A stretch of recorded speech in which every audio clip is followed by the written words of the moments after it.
Your situation is turning around. Psalms 126. When the Lord turned again the captivity of Zion, we were like them that dream.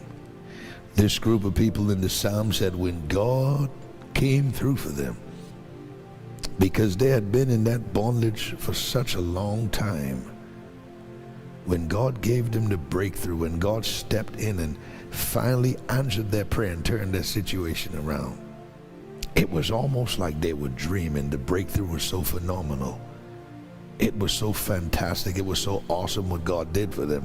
You know, the Bible says he is able to do exceeding abundantly above all that we can ask or think, according to the power that works in us. There are certain things God does for you. You feel like you're dreaming. I've been there, where God had been so good to me and my family. Me and Pastor Aimee had to pinch ourselves. We felt like we were dreaming. We looked at each other and we said, can you believe what God did? Can you believe it? Can this be real? Lord have mercy. This group of people in Psalm said, then was our mouth filled with laughter.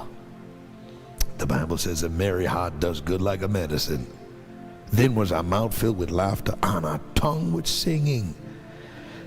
Then said they among the heathen, the Lord has done great things for them. The heathen, that's the people who doesn't even fear God, who just live in their life like a devil.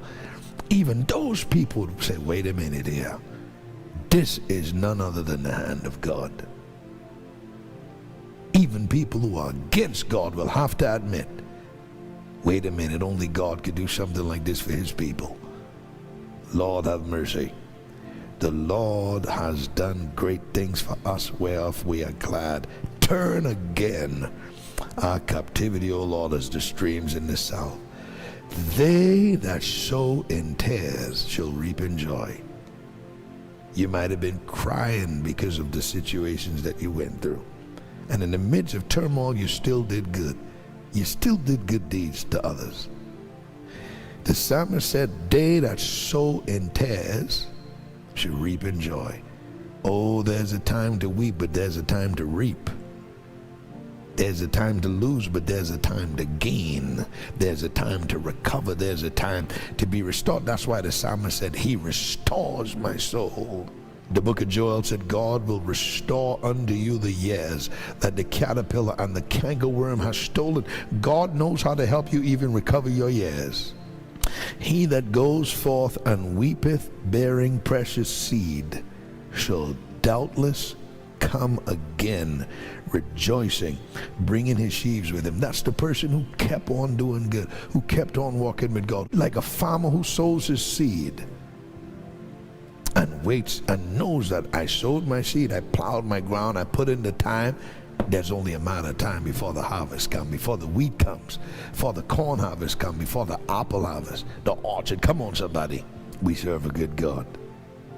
Psalms chapter 30 verse 5 says, for his anger endures but a moment. In his favor is life. I thank God for the favor of God.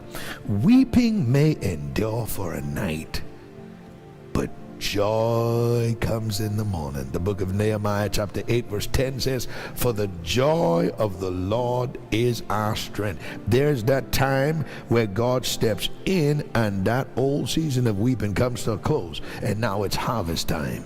Psalms chapter 30 verse 11 says, thou hast turned for me my mourning, my weeping into dancing. Thou hast put off my sackcloth and girded me with gladness. He knows how to restore unto you the joy of your salvation. He is turning somebody's situation around. I say God is turning it around for somebody.